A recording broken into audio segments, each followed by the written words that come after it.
Everyone, कैसे हैं आप सब लोग। आई होप कि सब लोग मजे में होंगे, अच्छे होंगे। तो चलिए, स्वागत है आपका हमारे यूट्यूब चैनल अर्जुन पटना में। हम लोग अपने बायोलॉजी का चैप्टर 2 पढ़ चुके थे, चैप्टर 3 पढ़ रहे थे, ह्यूमन रिप्रोडक्शन, क्लास 12 का। तो चलिए अब नेक्स्ट टॉपिक पर बढ़ते हैं। पिछले लेक्चर तक मैंने आपको मेल रिप्रोडक्टिव सिस्टम का टोटल स्ट्रक्चर बता दिया था। कौन सा ऑर्गन का, कौन सा ग्लैंड का क्या क्या फंक्शन है और क्या क्या वो सिक्रीट करता है, वो सब मैंने आपको बता दिया था। तो चलिए अब हमारा जो मेल गैमेट है यानी कि स्पर्म, वो पूरी तरह से बन चुका है। मतलब कि वो कैसे कैसे ट्रांसफर होता है, कैसे कैसे पास होता है फीमेल जेनाइटल ट्रैक्ट में, वो मैंने आपको पढ़ा दिया। अब देखते हैं थोड़ा कि वो गैमेट बनता कैसे है, उसमें क्या क्या प्रोसेस होता है। डीपली एनालिसिस हम लोग उसको करेंगे, माइन्यूटली उसमें किस तरह का डिवीजन होता है, mitotic division, meiosis division, spermatogenesis क्या होता है, ये सारा चीज अभी हम लोग पढ़ेंगे। तो चलिए आज का टॉपिक लगाइएगा gametogenesis.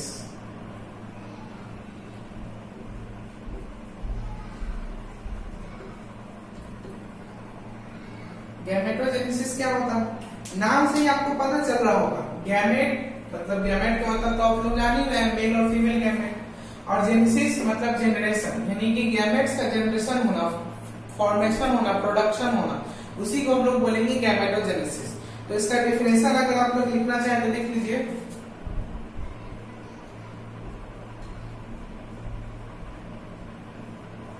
The process of formation of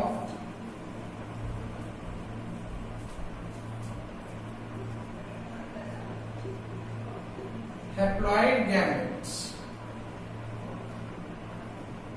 from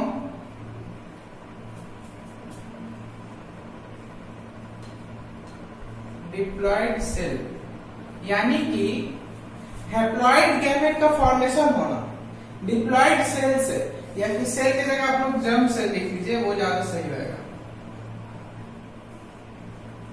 diploid germ cell से हैप्लॉइड गैमेट का फॉर्मेशन होना, उसी को हम लोग बोलते हैं गैमेटोजेनेसिस। अच्छा, ये होता कहां पर है फॉर्मेशन, ये भी लिख लीजिए। Diploid germ cells in gonads for sexual reproduction. यानी कि सेक्सुअल रिप्रोडक्शन करने के लिए जो डिप्लॉइड जर्म सेल होता है, मैंने आपको बता चुका है डिप्लॉइड जर्म सेल क्या होता है। तो डिप्लॉइड जर्म सेल से हैप्लॉइड गैमेट का फॉर्मेशन होने के प्रोसेस को ही गैमेटोजेनेसिस हम लोग बोलते हैं। अब गैमेटोजेनेसिस दो तरह के होते हैं।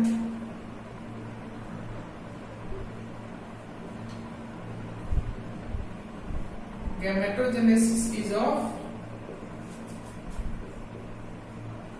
two types. The first one is spermatogenesis and the second one is oogenesis. आप लोग सोच रहे हो कि मैं इतना लिखवा करके क्यों टाइम वेस्ट कर रहा हूँ। ये आप लोगों को पता चलेगा इसका क्या वैल्यू है, जब पूरा आपका चैप्टर खत्म हो जाएगा तब आपको पता चलेगा। स्पर्मेटोजेनेसिस का मतलब क्या होता है, formation of sperm in the male, और oogenesis का मतलब formation of ovum in the ovary of female. इसमें भी लिख लीजिए फॉर्मेशन ऑफ स्पर्म इन दी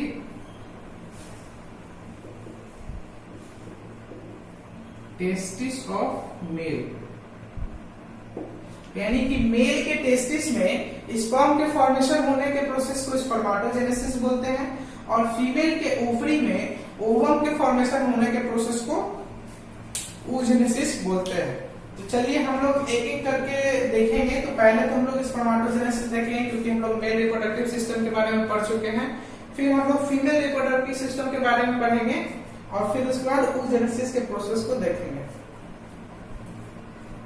तो चलिए स्टार्ट करते हैं। स्पर्मेटोजेनेसिस आज का हमारा मेन टॉपिक हो गया क्या, spermatogenesis.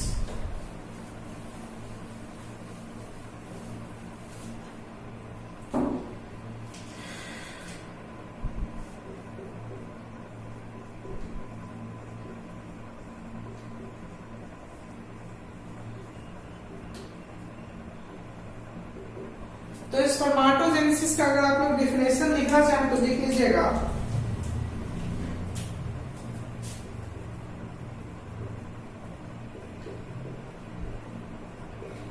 Formation of haploid spermatozoa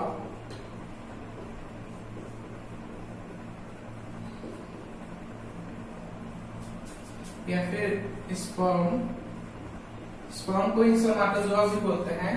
तो formation of haploid spermatozoa from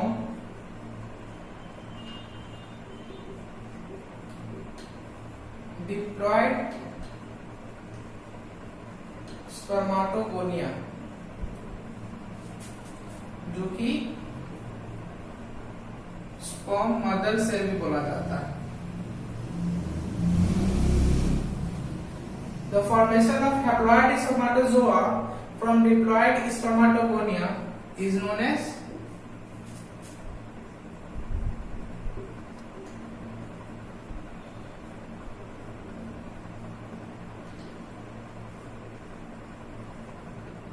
spermatogenesis.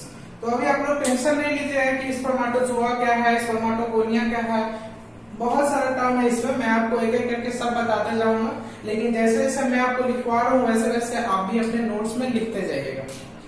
अब देखिए ये स्पर्मेटोजोआ का जो प्रोसेस है वो स्टार्ट कब होता है एक मेल के अंदर, तो लिख लीजिए it starts during the onset of puberty in the age of 13 to 14 years। यानी कि जब कोई मेल 13 से 14 ईयर के एज में पहुंच जाता है तो उस समय उसका जो प्यूबर्टी का टाइम होता है, जिसमें कि बहुत सारे हार्मोनल चेंजेस आते हैं बॉडी में, बहुत सारे जेनेटिक चेंजेस आते हैं, बहुत सारा जो हमारा मेल रिप्रोडक्टिव सिस्टम है उसमें भी बहुत सारे चेंज आता है, डेवलपमेंट होता है। तो जैसे ही प्यूबर्टी स्टार्ट होता है उसी समय स्पर्मेटोजेनेसिस का प्रोसेस भी स्टार्ट हो जाता है। तो अगर आपका क्वेश्चन आ जाए कि प्यूबर्टी का एज क्या होता है स्टार्ट होने का, तो 13 से 14 ईयर्स, यानी कि 13 से 14 ईयर में प्यूबर्टी स्टार्ट होता है, उसी समय थॉरली ये स्पर्मेटोजेनेसिस का प्रोसेस भी स्टार्ट हो जाता है। अब देखिए ये स्पर्मेटोजेनेसिस के अंदर 3 मेजर इवेंट्स हैं। देयर आर 3 मेजर इवेंट्स इन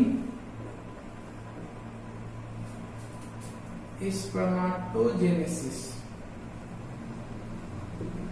यानी कि स्पर्मेटोजेनेसिस का जो प्रोसेस है उसमें हमारा 3 मेन इवेंट है, तो वो तीनों इवेंट को भी आप लोग लिख लीजिएगा। द फर्स्ट वन इज, पहला इवेंट हमारा क्या है, formation of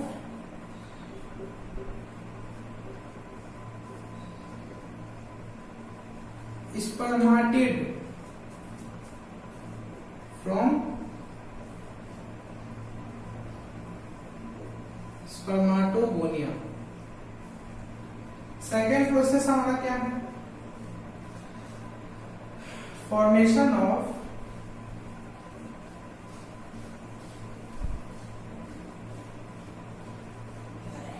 spermatozoa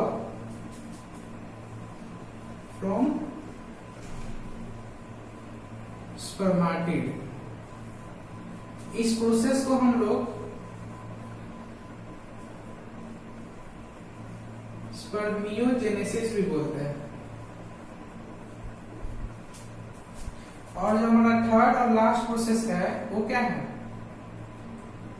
third process हमारा क्या होगा, रिलीज ऑफ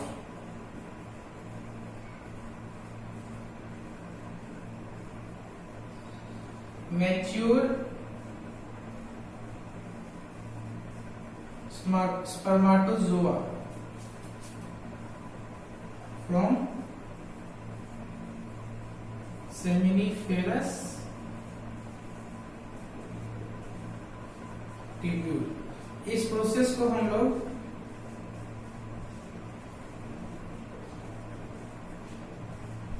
स्पर्मिएशन भी बोलते हैं।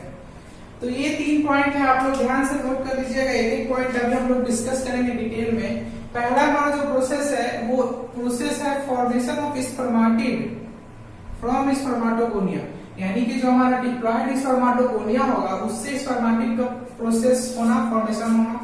सेकेंड हमारा प्रोसेस होगा स्पर्माटोजोआ का फॉर्मेशन होना स्पर्माटिड से, और इस प्रोसेस को हम लोग स्पर्मियोजेनेसिस भी बोलते हैं। इसको ध्यान से नोट कर लीजिएगा।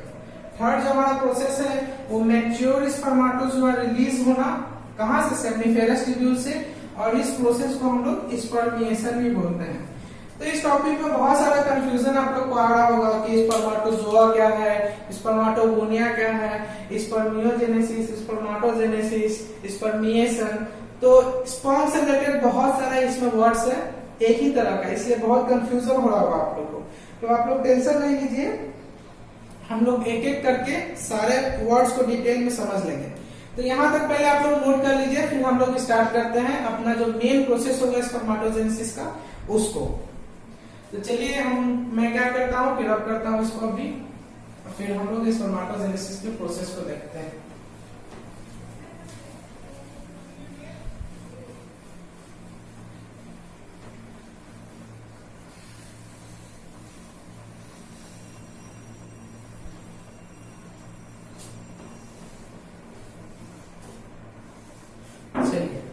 तो अभी मैं आपको थॉरोली एक फ्लो चार्ट बना करके आपको भी समझाऊंगा कि स्पर्माटोजेनेसिस का प्रोसेस क्या होता है, और फिर मैं आपको स्टेप बाय स्टेप करके 3 जो मैंने अभी प्रोसेस लिखा था वो तीनों को एक एक करके मैं भी पूरा लिखवा दूंगा। तो चलिए मैं आपको आइडिया दे देता हूँ कि हम लोग स्पर्माटोजेनेसिस में पढ़ने क्या वाले हैं। सबसे पहले तो मेल जर्म सेल क्या होता है ये मैंने आपको बताया था।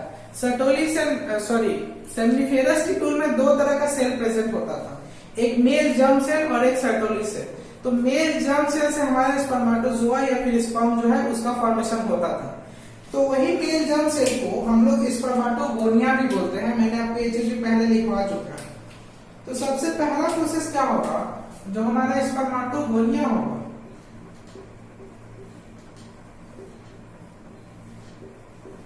स्पर्माटोगोनिया जो कि क्या है एक्चुअली में मेल जर्म सेल है। ये क्या होगा, इसका क्रोमोसोम नंबर 46 होगा, यानी कि ये डिप्लॉयड होगा, ठीक है। तो स्पर्माटोगोनिया से क्या होगा, स्पर्माटोगोनिया में माइटोटिक डिवीजन होगा। माइटोटिक डिवीजन का मैंने आपको मतलब बता चुका है, इक्वेशनल डिवीजन, यानी कि क्रोमोसोम नंबर उसमें चेंज नहीं होता है। जितना क्रोमोसोम नंबर है पेरेंटल उतना ही नया क्रोमोसोम नंबर भी बनता है, यानी कि रिडक्शन डिवीजन नहीं है। तो माइटोसिस होगा स्पर्माटोगोनिया में। माइटोसिस होने के बाद स्पर्माटोगोनिया में माइटोसिस होगा तो फिर से स्पर्माटोगोनिया बना लेगा।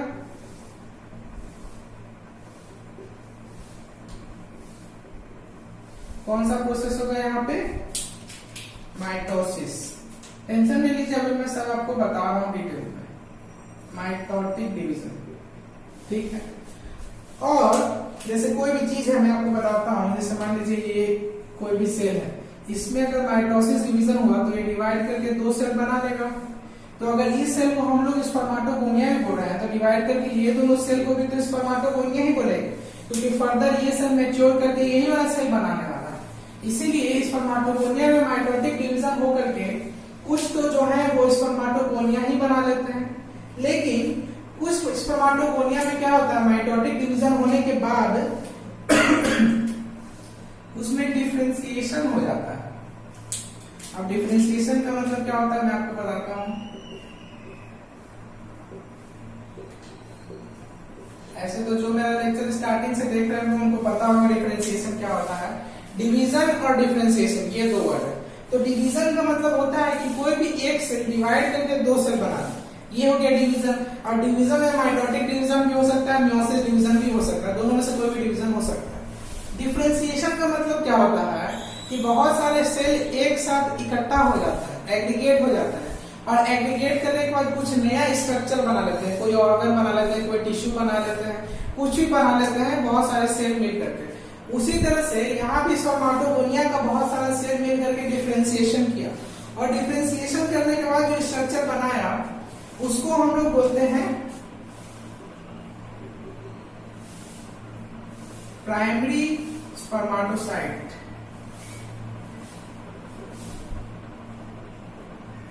यहां तक अभी भी क्रोमोसोम नंबर 46 ही है क्योंकि माइटोटिक डिवीजन हो रहा है, ठीक है। तो प्राइमरी स्पर्मेटोसाइट बन गया, डिफरेंशिएशन होकर के, ये आप लोग समझ गए। अब देखिए क्या होगा, ये प्राइमरी स्पर्मेटोसाइट्स में फर्दर जो डिवीजन होगा वो डिवीजन होगा मियोसिस, फर्स्ट मियोटिक डिवीजन।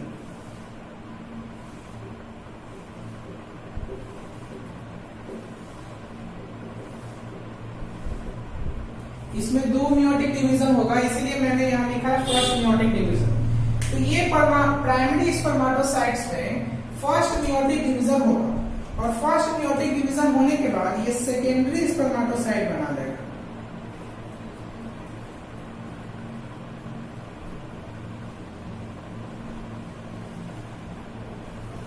यहां पर इसका क्रोमोसोम नंबर क्या होगा आप लोग सोचिए।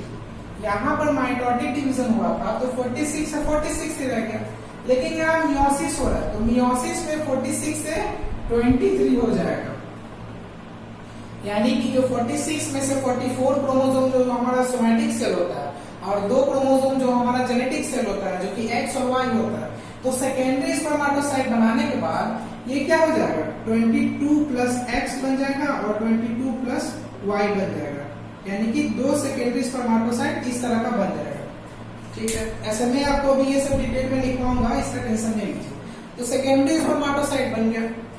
अब सेकेंडरी स्पर्मेटोसाइट का फिर से क्या होगा, एक और डिवीजन होगा, और यहाँ पर होगा second mitotic division, sorry second meiotic division.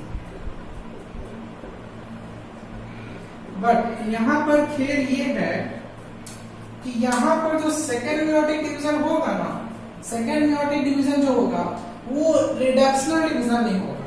नाम भले ही इसका मियोटिक डिवीजन है, लेकिन ये डिवीजन जो होगा वो एक तरह से माइटोटिक डिवीजन की तरह ही कहला सकता है, क्योंकि इसमें भी क्रोमोसोम नंबर हाफ नहीं हो रहा, क्योंकि 23 यानी n तो पहले से हो गया, और फिर से अगर माइटोटिक डिवीजन हो जाएगा तो n/2 हो जाएगा क्रोमोसोम नंबर। लेकिन n/2 आपने कभी सुना है ऐसा कि क्रोमोसोम नंबर n/2 होता है? आपने तो सुना है हैप्लॉइड यानी n और डिप्लॉइड यानी 2n होता है, 3n होता है, 4n होता है, n/2 तो नहीं होता। तो इसीलिए जो सेकेंड माइटोटिक डिवीजन है वो एक तरह का, सॉरी सेकेंड जो मियोटिक डिवीजन है वो एक तरह का माइटोटिक डिवीजन ही कहला सकता है। तो सेकेंडरी स्पर्मेटोसाइट्स में सेकेंड मियोटिक डिवीजन होता है, और सेकेंड मियोटिक डिवीजन होने के बाद ये स्पर्मेटिड का फॉर्मेशन कर देता है 23 क्रोमोसोम का। तो आप लोगों ने देखा कैसे कैसे प्रोसेस हुआ। स्पर्मेटोगोनिया का कुछ सेल माइटोटिक डिवीजन करके स्पर्मेटोगोनिया बना लिया, और कुछ सेल डिफरेंशिएशन करके प्राइमरी स्पर्मेटोसाइट्स बना लिया। अब ये प्राइमरी स्पर्मेटोसाइट जिसका कि क्रोमोसोम नंबर 2n है, उसमें मियोटिक डिवीजन होगा और सेकेंडरी स्पर्मेटोसाइट बना लेगा जिसका कि क्रोमोसोम नंबर n हो जाएगा। और सेकेंड मियोटिक डिवीजन जो होगा सेकेंडरी स्पर्मेटोसाइट में वो एक तरह का मियोटिक माइटोटिक डिवीजन होगा, क्योंकि इसमें क्रोमोसोम नंबर हाफ नहीं हो रहा, उतना ही क्रोमोसोम नंबर रह जा रहा है। तो उसके बाद स्पर्मेटिड का फॉर्मेशन हुआ। अब स्पर्मेटिड क्या होगा, डिफरेंशिएशन करेगा, वापस से एक बार और डिफरेंशिएशन होगा,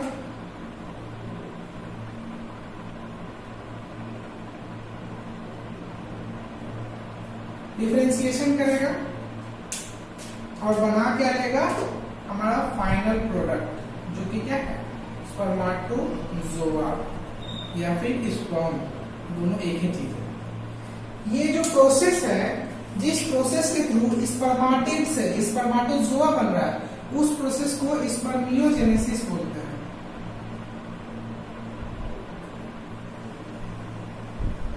तो इस चीज को ध्यान से नोट कर लीजिएगा। तो ये मैंने आपको एक फ्लोचार्ट बनाया कि स्पर्मेटोजेनेसिस में एक्चुअल में होता क्या है। अब आपके एनसीईआरटी में एक इस तरह का भी फिगर दिया होगा, मैं वो भी आपको बना देता हूँ। जैसे ये हो गया स्पर्मेटोजोआ हमारा, सॉरी स्पर्मेटोगोनिया हो गया इस तरह का, इसका क्रोमोसोम नंबर हो गया 46, ये डिवाइड किया और इस तरह का 2 सेल बना लिया। ऐसा फिगर दिया हुआ है आपके एनसीईआरटी में। ऐसे उससे कुछ खास मतलब नहीं है, दोनों का मतलब सेम है। या तो आप ऐसे समझिए या तो ऐसे समझिए, दोनों का मतलब बिल्कुल सेम है। ये मैं आपको बता रहा हूँ इस फिगर का मतलब डिटेल में।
इस तरह का आपको एक फिगर मिल जाएगा आपके एनसीईआरटी में।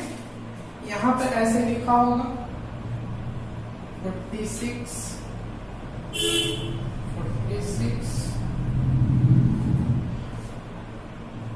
23।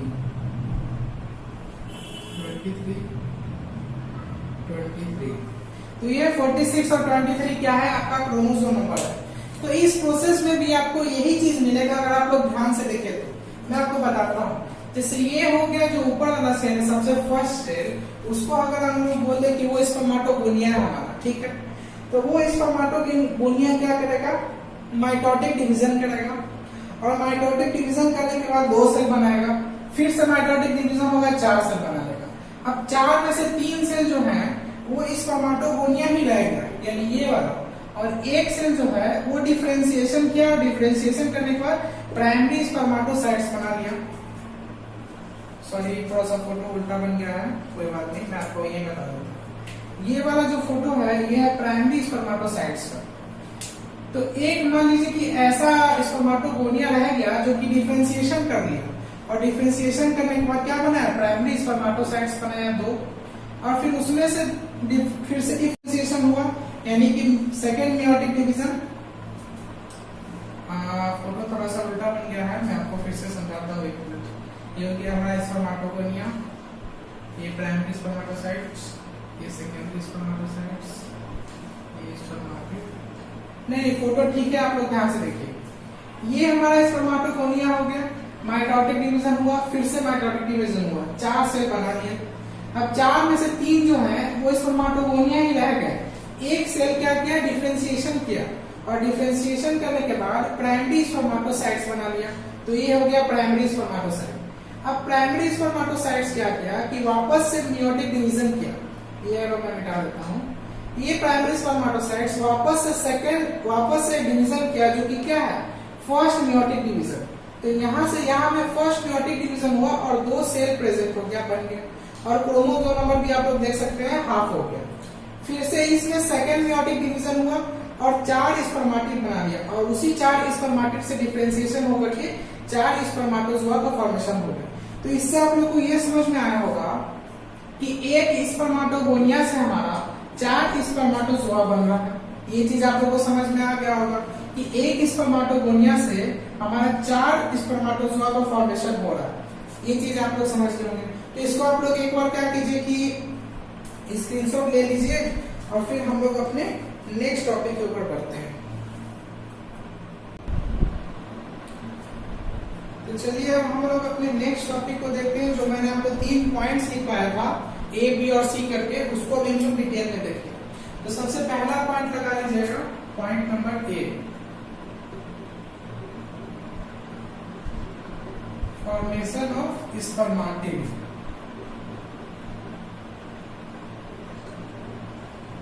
यानी कि स्पर्माटिड का फॉर्मेशन कैसे होता है। तो सबसे पहले तो लिखिएगा फर्स्ट पॉइंट, मैं आपको जैसे जैसे लिखवा रहा हूँ वैसे वैसे आप नोट करते जाइएगा। फिर क्लास इन होने के बाद आप लोग फिर से एक बार नोट्स को पढ़िएगा, तब आपको समझ में आ जाएगा कि मैंने क्या क्या लिखवाया है और कैसे कैसे लिखवाया है। सबसे पहला पॉइंट लिखिएगा, the undifferentiated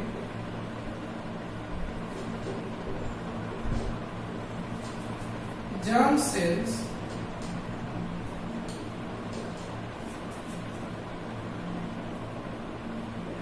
arise by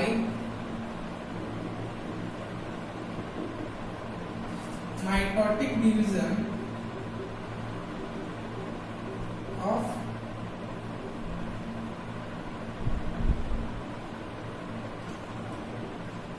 primordial germ cells, जिसको कि पीजीसी भी बोलते हैं। तो सबसे पहला प्रोसेस क्या हुआ, मैंने आपको बता रखा है पहले से कि जर्म सेल होता है प्रेजेंस एम्ब्लिफेरस ट्यूब्यूल में, लेकिन वो जर्म सेल भी कहां से आता है, कैसे वो जर्म सेल का फॉर्मेशन होता है, वो लाइन मैंने इस पॉइंट में दिखाया है कि जो प्रीमोर्डियल जर्म सेल है, प्रीमोर्डियल जर्म सेल मैंने आपको जैसे प्रीमोर्डियल लीफ मैंने आपको बताया था कि वह स्ट्रक्चर जो कि आगे जाके लीफ का फॉर्मेशन करेगा, उसी तरह से वह स्ट्रक्चर जो कि आगे जाके के जर्म सेल का फॉर्मेशन करेगा उसको प्रीमोर्डियल जर्म सेल बोलते हैं। तो प्रीमोर्डियल जर्म सेल से माइटोटिक डिवीजन होने के बाद जर्म सेल का फॉर्मेशन होता है जो कि अनडिफरेंशिएटेड होता है। पहले किसी भी चीज का फॉर्मेशन होगा तो वो तो अनडिफरेंशिएटेड ही रहेगा, फिर आगे फर्दर ये जर्म सेल डिफरेंशिएट करके स्पर्माटोगोनिया का फॉर्मेशन करता है। तो इस जर्म सेल का फॉर्मेशन कैसे हुआ ये मैंने अभी आपको बताया। चलिए नेक्स्ट पॉइंट लिखिए,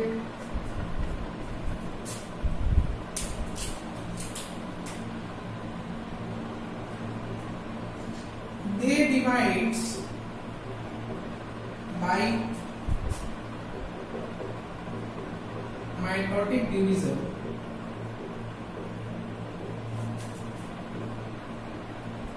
to form diploid spermatogonia।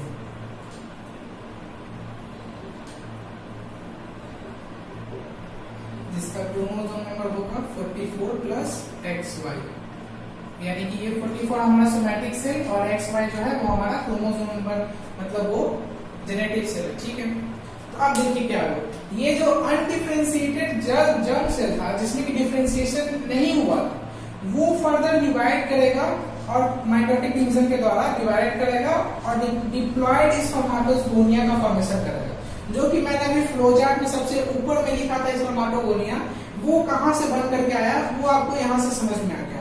तो सबसे पहले प्रीमोर्डियल जर्म सेल से अनडिफरेंशिएटेड जर्म सेल का फॉर्मेशन हुआ और फिर उसी अनडिफरेंशिएटेड जर्म सेल से माइटोटिक डिवीजन होने के बाद डिप्लॉयड स्पर्माटोगोनिया का फॉर्मेशन हुआ। अब ये डिप्लॉयड का मतलब क्या होता है, तो 44 प्लस XY इस तरह का क्रोमोसोम पैटर्न प्रेजेंट होता है। मैंने आपको बताया था डिप्लॉयड में 46 क्रोमोसोम प्रेजेंट होता है, तो 46 मतलब क्या हो गया 44 प्लस 45 प्लस 46, तो सब मिला करके क्या हो गया 46 क्रोमोसोम का हमारा स्पर्माटोगोनिया का बन गया। अब देखिए नेक्स्ट पॉइंट लिखिए,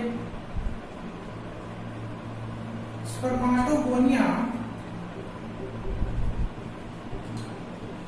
divide further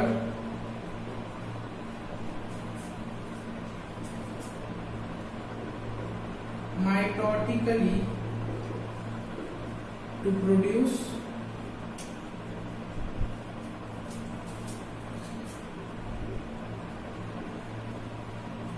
numerous spermatogonia।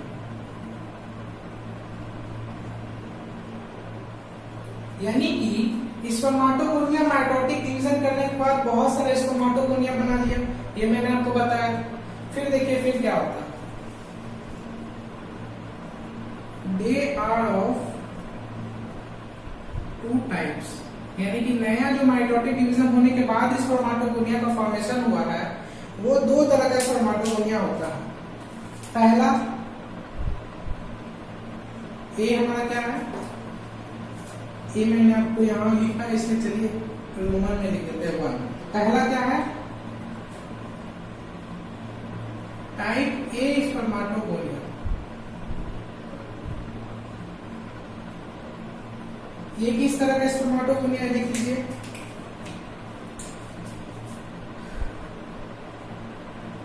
Divide further to form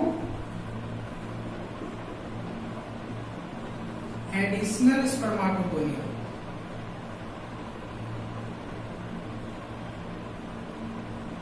तो टाइप ए स्पर्माटोगोनिया उस तरह के स्पर्माटोगोनिया है जो कि फिर से डिवाइड करके और ज्यादा स्पर्माटोगोनिया बना देंगे। तो टाइप ए उस तरह के स्पर्माटोगोनिया। अब देखिए टाइप बी, जिससे कि हमको मेन मतलब है टाइप बी स्पर्माटोगोनिया।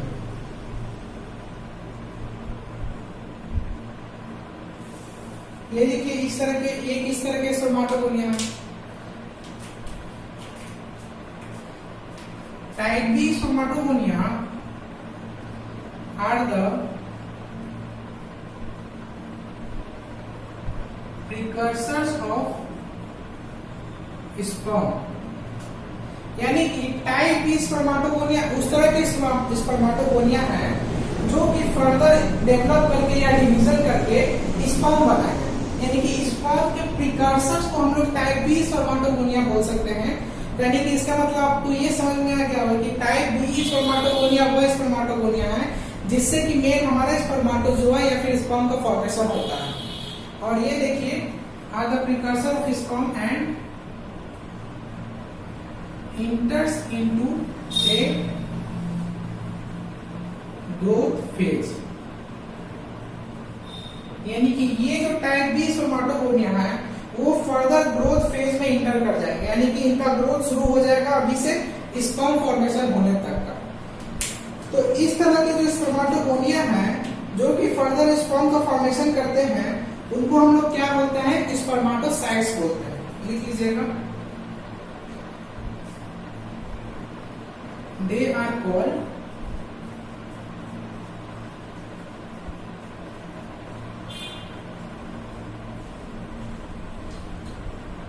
स्पर्माटोसाइट्स। तो स्पर्माटोसाइट्स भी क्या होता है, इसके पीछे की कहानी को भी मैंने आपको डिटेल में बता दिया कि स्पर्माटोगोनिया डिवाइड करके फर्दर माइटोटिक डिवीजन करके और भी स्पर्माटोगोनिया का फॉर्मेशन करता है। और उसमें से दो तरह के स्पर्माटोगोनिया निकल के आते हैं, type A spermatogonia and type B spermatogonia. तो टाइप ए स्पर्माटोगोनिया वो स्पर्माटोगोनिया है जो कि फर्दर डेवलप करके डिवाइड करके फिर से और स्पर्माटोगोनिया का फॉर्मेशन करेंगे। और टाइप बी स्पर्माटोगोनिया वो स्पर्माटोगोनिया है जो कि फर्दर स्पर्म का प्रोडक्शन करने वाले हैं। तो वो स्पर्माटोगोनिया जो कि स्पर्म का फॉर्मेशन करने वाले हैं उनको हम लोग स्पर्माटोसाइट्स भी बोलते हैं। तो इतना आप लोगों को समझ में आ गया होगा, नोट कर लीजिएगा। अब हम देखेंगे कि ये जो मैंने ग्रोथ फेज लिखा है इसका मतलब क्या है, इसको हम लोग डिटेल में देखेंगे। तो आप लोग नोट कर लीजिएगा। चलिए मैं लौटता हूं।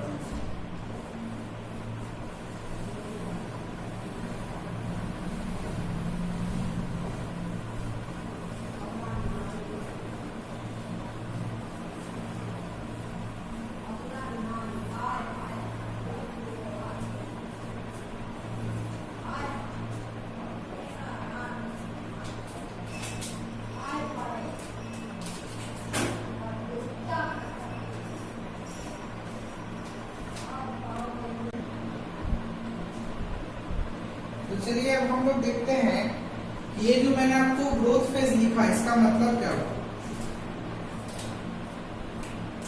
पॉइंट लगाइएगा, growth phase.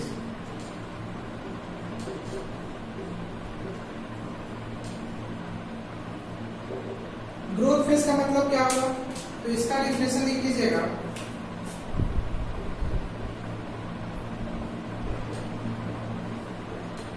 Spermatocytes grow in size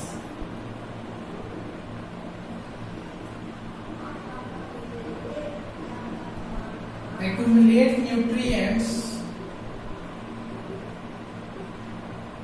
and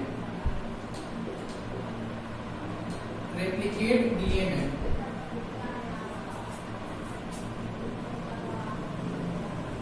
to form primary spermatocytes. Primary को हम लोग इस तरह से भी लिखते हैं, आप लोग चाहे तो प्राइमरी का पूरा स्पेलिंग भी लिख सकते हैं। तो ग्रोथ फेज का मतलब क्या हुआ कि ये जो स्पर्माटोसाइट्स का फॉर्मेशन हुआ था टाइप बी स्पर्माटोगोनिया से, जो कि मैंने आपको पहले बताया है अभी, तो ये स्पर्माटोसाइट क्या क्या करेगा ये देखिए। सबसे पहले तो इसके साइज में ग्रोथ होगा, साइज इसका बढ़ेगा। दूसरा ये क्या होगा, न्यूट्रिएंट्स को एक्युमुलेट करेगा, यानी इकट्ठा करेगा न्यूट्रिएंट्स को, और इकट्ठा करने के बाद उसको एब्जॉर्ब करेगा, और एब्जॉर्ब करने के बाद उसका डीएनए रेप्लिकेट करेगा। डीएनए रेप्लिकेट करने का मतलब क्या हुआ कि डीएनए डिवाइड करके दो फर्दर डीएनए बनाना, फिर उससे और डीएनए बनना, यानी कि increase in the number of DNA is known as DNA replication. और ये तीनों प्रोसेस करने के बाद ये प्राइमरी स्पर्माटोसाइट्स का फॉर्मेशन कर देगा। तो अब जो स्ट्रक्चर हमारा बन गया है उसको हम लोग प्राइमरी स्पर्माटोसाइट्स बोलेंगे। नेक्स्ट जो प्रोसेस है वो क्या है लिखिए। अब इस प्राइमरी स्पर्माटोसाइट्स का कैसे कैसे मैच्योरेशन होगा और मैच्योर होकर के कैसे स्पर्माटिड बनाएगा वो देखिए। तो लिखिए maturation phase.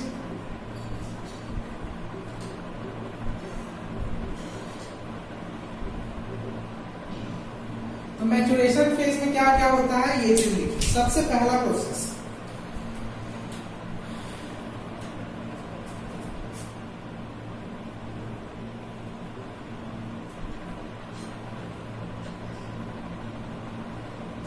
each primary spermatocytes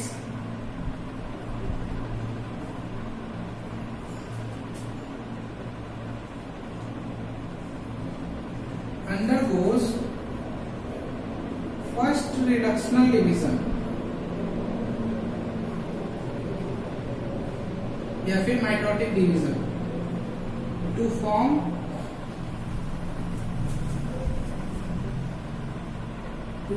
two daughter cells.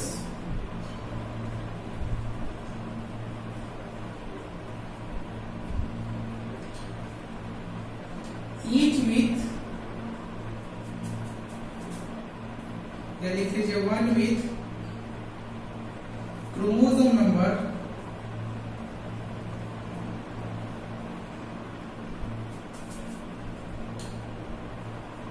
44 plus X, sorry 44 मैंने लिख दिया, 22 plus X and 22 plus Y। यानी कि ये जो प्राइमरी स्पर्माटोसाइट्स हमारा फॉर्मेशन हुआ है उसमें फर्स्ट रिडक्शनल डिवीजन होगा, यानी कि माइटोटिक डिवीजन होगा। और माइटोटिक डिवीजन होने के बाद वो फर्दर दो डॉटर सेल बना लेगा, जिसका कि क्रोमोसोम नंबर क्या होगा, एक का 22 प्लस X और एक का 22 प्लस Y, ये क्रोमोसोम नंबर होगा। ठीक है, अब देखिए ये जो स्ट्रक्चर बनेगा, ये जो दो डॉटर सेल बना, इसको हम लोग क्या बोलेंगे, they are known as secondary spermatocytes. यानी कि मैं फिर से आपको बताता हूं, स्पर्माटोगोनिया का टाइप बी था जिससे कि स्पर्म का फॉर्मेशन होने वाला है, उसको हम लोग क्या बोलते हैं, स्पर्माटोसाइट्स बोलते हैं। स्पर्माटोसाइट्स में क्या होगा, अपना न्यूट्रिशन वगैरह लेकर के डीएनए रेप्लिकेट करेगा, तो उसको हम लोग प्राइमरी स्पर्माटोसाइट बोलेंगे। फिर प्राइमरी स्पर्माटोसाइट फर्दर क्या करेगा, फर्स्ट मेयोटिक डिवीजन करेगा, यानी फर्स्ट रिडक्शन डिवीजन करेगा, और उससे दो डॉटर सेल बन जाएगा, जिसका कि क्रोमोसोम नंबर क्या होगा, एक का 22 प्लस X और एक का 22 प्लस Y। तो ये जो दो डॉटर सेल बना है इसको हम लोग सेकेंडरी स्पर्माटोसाइट्स भी बोलते हैं। अब देखिए क्या होगा, further secondary स्पर्माटोसाइट्स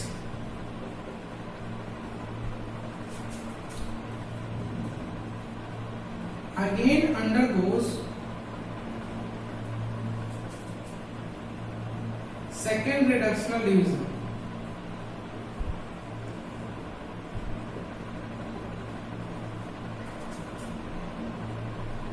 to form 4 haploid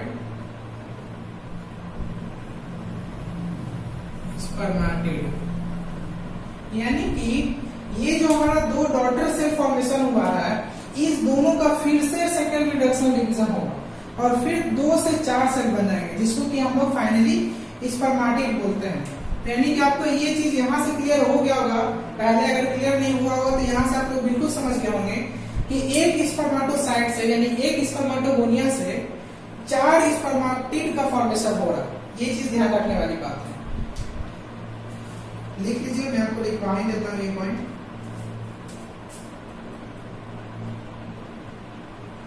from each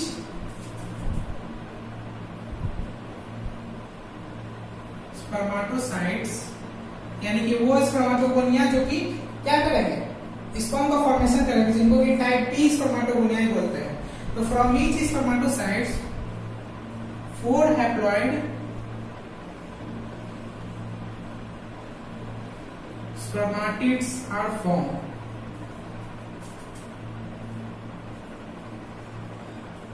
तो ये पॉइंट को भी ध्यान से नोट कर लीजिएगा, ठीक है। चलिए अब हम लोग क्या करते हैं कि हमारा जो फर्स्ट प्रोसेस था, पहला process A, formation of spermatid, तो हमारा फॉर्मेशन ऑफ स्पर्मेटिड हो गया, स्पर्मेटिड का फॉर्मेशन हो गया। अब जो हमारा नेक्स्ट प्रोसेस होगा वो स्पर्मेटिड से स्पर्म का कैसे फॉर्मेशन होगा वो हम लोग देखेंगे। चलिए आप लोग नोट कर लीजिए, स्क्रीनशॉट ले लीजिए। तो चलिए अब हम लोग अपने सेकेंड प्रोसेस के ऊपर बढ़ते हैं, प्रोसेस नंबर बी। टॉपिक लगाइएगा, ए हो गया, अब बी यानी कि फॉर्मेशन ऑफ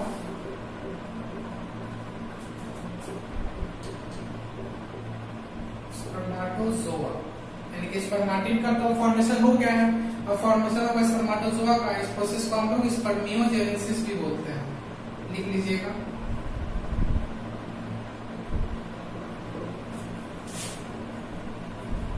अब देखिए कैसे स्पर्मेटिड से स्पर्मेटोजोआ का फॉर्मेशन होता है। मैंने आपको फ्लोचार्ट के समय लिखा भी दिया था कि स्पर्मेटिड आपस में क्या करेंगे, खुद में ही डिफरेंशिएशन करके और स्पर्मेटोजोआ का फॉर्मेशन बना लेंगे।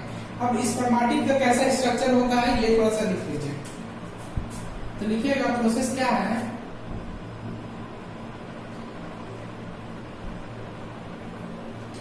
ट्रांसफॉर्मेशन ऑफ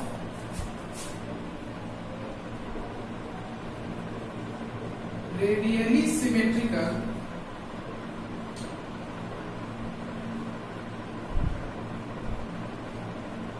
स्पर्मेटिड, यानी कि transformation of radially symmetrical spermatid into spermatozoa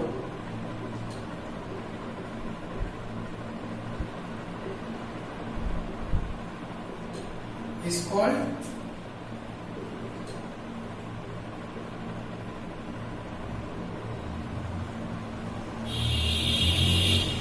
spermiogenesis. तो अब आपको समझ में आ गया होगा कि स्पर्मियोजेनेसिस क्या होता है। स्पर्मियोजेनेसिस को हम लोग एक नाम और से जानते हैं, लिख लीजिएगा, यहां लिख देता हूं, स्पर्मेटोलियोसिस। तो अगर आपको कहीं पे अगर मिल जाए, वैसे तो मिलेगा नहीं, लेकिन कहीं पे आपको ये वर्ड मिल जाए स्पर्मेटोलियोसिस, तो इसका मतलब समझ लीजिए कि स्पर्मियोजेनेसिस ही कहा जा रहा है। तो स्पर्मियोजेनेसिस में क्या होता है, सबसे पहले जो रेडियली सिमेट्रिकल स्पर्मेटिड होता है, मैंने यहाँ रेडियली सिमेट्रिकल क्यों लिखा, स्पर्मेटिड का जो फॉर्मेशन हुआ है उसका तो कोई शेप में कुछ है नहीं, वो तो एक स्फेरिकल शेप का एक सेल है।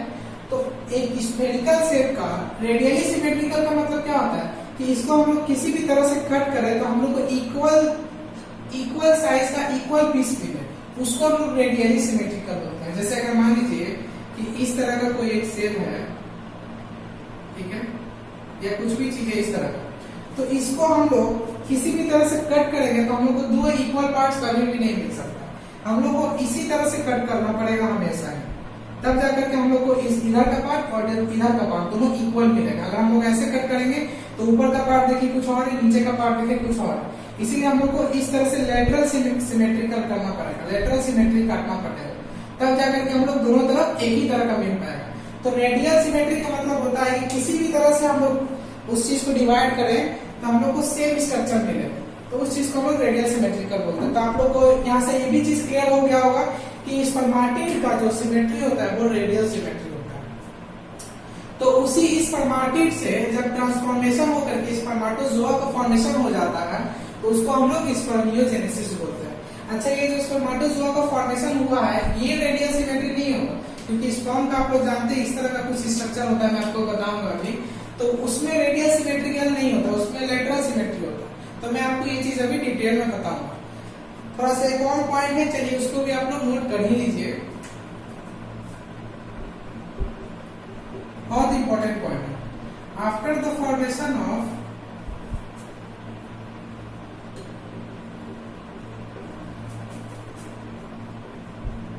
spermatozoa, it get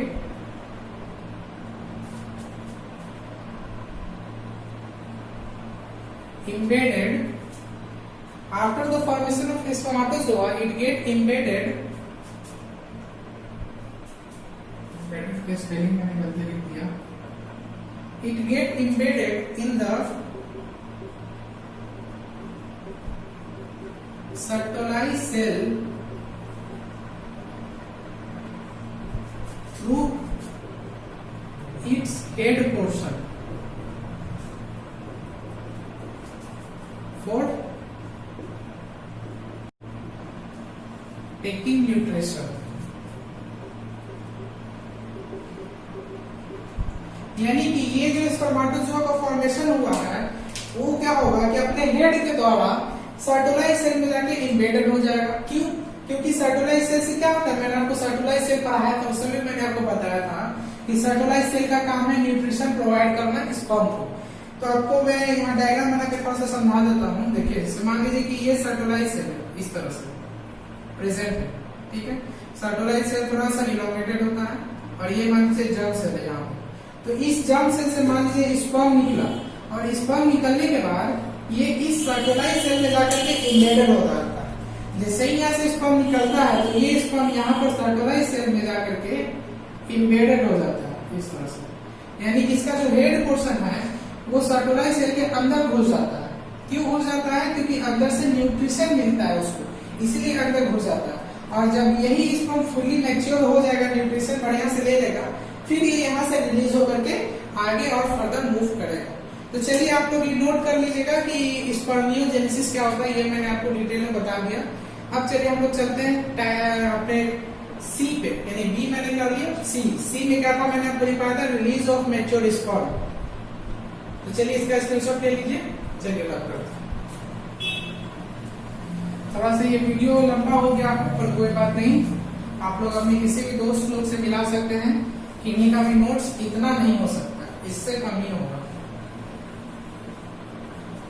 तो थोड़ा टाइम लगे लेकिन काम बढ़िया है। चलिए सी लिखिएगा। सी प्रोसेस हमारा क्या है? रिलीज ऑफ मैच्योर स्पर्म या स्पर्मेटोजोआ, इसका फॉर्मेशन हो गया है। अब उससे सर्टोलाइज सेल में इम्बेडेड होकर के जो भी न्यूट्रिशन उसको लेना था उसने ले लिया। अब वो पूरी तरह से मैच्योर हो चुका है। अब उस स्पर्म को क्या होना है कि रिलीज होना है सर्टोलाइज सेल से। तो क्या प्रोसेस होगा मैं आपको लिखवाता हूं, लिखिएगा।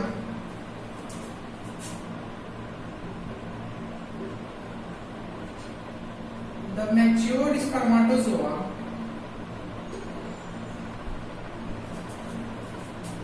और स्पर्म सेल are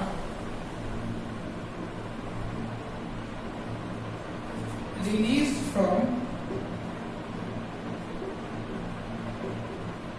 सर्टोलाइज सेल्स। यानी कि ये जो स्पर्म है, स्पर्मेटोजोआ है, वो अब फुली तरह से मैच्योर हो चुका है। तो वो मैच्योर होने के बाद क्या होगा कि सर्टोलाइज सेल में जो इम्बेडेड था वो निकल जाएगा, और निकलने के बाद कहाँ जाएगा?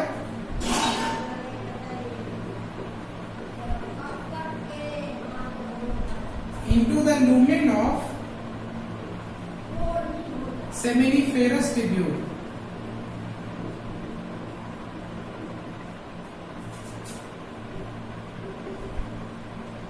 Prior to the passage of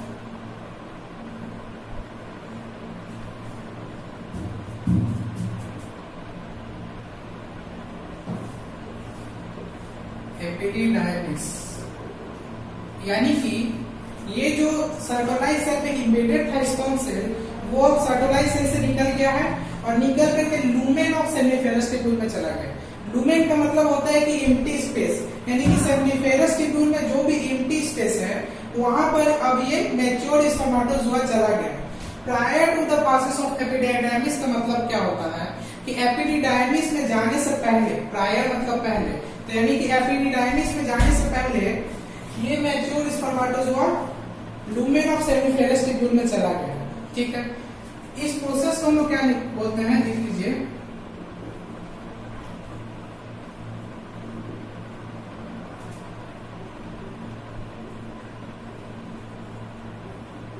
this process is known as spermiation।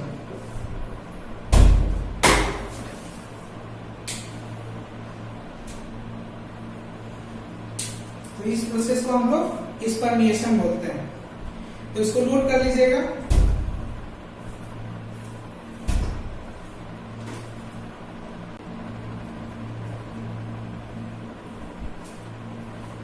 तो चलिए हम लोग आज का वीडियो यहीं पर खत्म करते हैं। थोड़ा सा वीडियो का लेंथ लंबा हो गया, पर कोई बात नहीं, हम लोग ने स्पर्मेटोजेनेसिस को डिटेल में देख लिया। नेक्स्ट वीडियो में हम लोग हार्मोनल कंट्रोल और स्पर्मेटोजेनेसिस और स्पर्मेटोजोआ के स्ट्रक्चर को डिटेल में देखेंगे।